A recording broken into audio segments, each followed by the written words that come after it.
Magandang umaga po at welcome po sa ating programa, My Morning Manna with Pastor OG.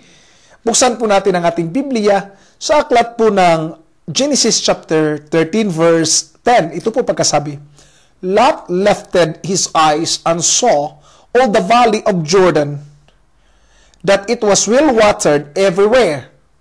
This was before the Lord destroyed Sodom and Gomorrah, like the garden of the Lord, like the land of Egypt as you go to Zoar. My topic for this morning will be, it is always greener on the other side. It is always greener when you look at it on the other side. In fact, God promised blessing within our reach. Minsan si Lot, nakatingin kasi siya sa malayo eh. Tinitingnan niya, oy, mas maganda doon. Siguro mas mayabong ang damo doon. And I want to tell you, kahit saan ka man pupunta, mayabong talaga.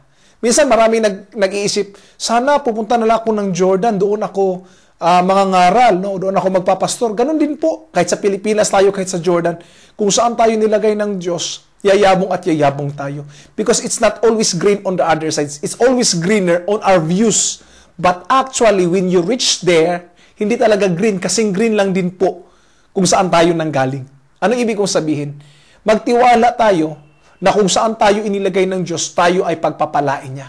Huwag tayo maisip, sana makapag-abroad ako para mas malaki ang kita. I want to tell you, you can be a millionaire even in our country. Kahit sa Pilipinas, pwede kang yumaman, kaya kang umasinso, kayang umangat ang buhay mo. Ang iba nga pumunta ng abroad kasi they are thinking that it will be greener on the other side. Pero anong nangyari pag uwi sa Pilipinas? Wala ding ipon. So what do you mean? Kailangan talaga pumunta ng ibang bansa para yumaman? No. Hindi po lahat na pumunta ng ibang bansa yumaman. 90% po umuwi ng Pilipinas, walang bit-bit at walang dala. Because it's not always greener on the other side. It's only on our perspective. So ano pong ibig ko sabihin? Simple lang. Kung saan kayo nilagay ng Diyos, consider that place as greener.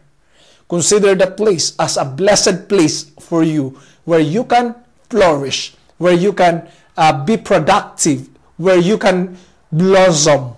And I know your year will be the best year if you will just be thankful for what you already have. Because it's not always greener on the other side. Your place is greener than what you think it is.